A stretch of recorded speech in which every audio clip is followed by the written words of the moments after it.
All right, here we go. Week 6, about to kick off. So we're going to do our warm-up and our ball handling a little bit together. So the first ball handling workout that you're going to do, you're going to have some sort of like cone or bucket or rock or something that you're going to put between your feet. And then we're going to do crossovers. But then with our crossovers, we're trying to reach to the opposite side of the cone when we're doing the crossovers. And so it's going to force you to kind of lean with the basketball. And so working on kind of moving, shifting your center of gravity, your weight from side to side as you're doing your crossover. So we're going to do that for about 30 seconds. And then we're going to work on our retreat dribbles again with a different drill. So again, you're just going to work with your cone. And so you're going to start about, 5 or 6 feet away from the cone and working on attacking the cone. So when we're attacking with both our foot and our shoulder, moving our body, shifting our body to the side, more sideways to protect the basketball as we're coming in. And then we're retreating back, crossing over, and then going to the other side. And we're going to do that for about 30 seconds as well. Now we're going to stay with the cone and we're going to be dribbling over top of it. So in this one, instead of doing like our traditional crossover, it's more like you're trying to dribble over top of something. So we just got a cone there just to kind of simulate that. And so we're dribbling in front of our foot every single time. So we're switching which foot we're dribbling in front of. But this one is more like a dribble instead of a crossover that we have been doing traditionally. And so just working on a different motion with the ball, working on hand placement, and just different types of dribbles that you might come across when you're playing a basketball game. Then again, if you have 2 basketballs, we're gonna do just one 2-ball drill today. It's gonna be kind of reverse juggling, and so instead of juggling balls up into the air, we're actually gonna be dribbling with it. So we're just gonna be kind of crossing over with one ball and just handing the ball over to the other hand with the other ball at the same time. And as you get more comfortable with it, you can try to increase the speed as you continue to get better and better doing this drill.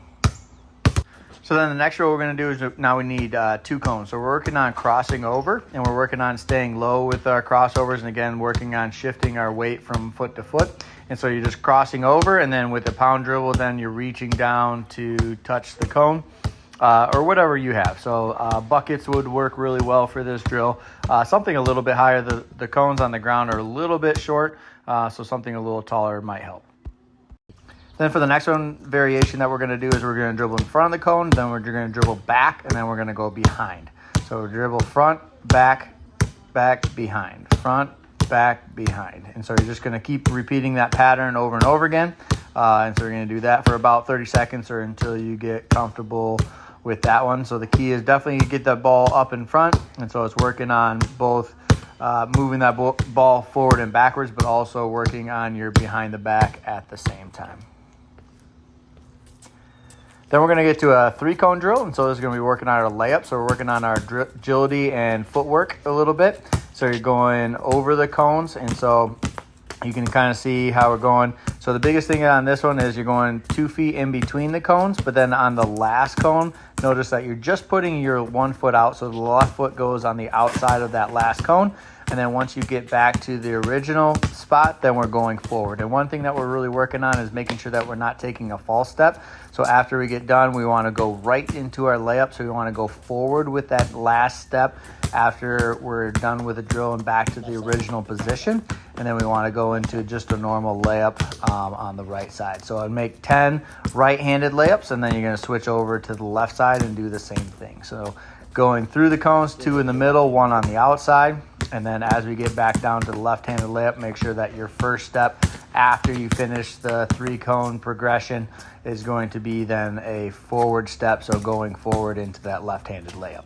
And then keep working on that left hand, right? Again, I'd rather you guys be missing with the left hand rather than shooting with your right hand. That left hand is going to be a huge improvement that you can make to become a better basketball player.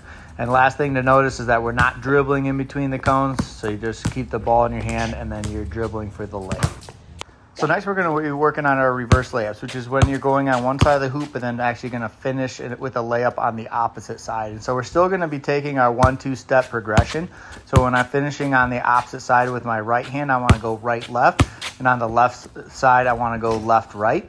But then when you're finishing, what you want to notice, so you can see here when we break down the footwork, is that when we go with our right foot, Our right foot is going to keep going forward right here, and then left, you see how we turn towards the hoop on our finish. And then we're going to show a little bit of a full speed stuff. So you're starting on one side, finishing on the other. Make sure you turn that inside foot towards the backboard. It's going to be easier to finish than on the other side. We still want to use the backboard. We still want to use that square. So as we gather, so the gather is when we pick up our dribble. So we pick it up. On our pickup, we want to look, get our eyes up on the square, and we want to hit that top right corner of the square. And I want you to shoot 10 on either side. And try your best with this. This can be a challenge if you've never done it before, so just keep working with it, and the more you can work with it, the better you're going to get. The last drill of the day is going to be a shooting drill, and so you're going to pick two spots, whatever two spots you want to shoot from. And so in here you can see that he's picking two spots, one that's a little bit easier and one that's maybe a little bit more of a challenge. And then you're going to shoot until you miss at each one, and you record how many you can make in a row from each spot.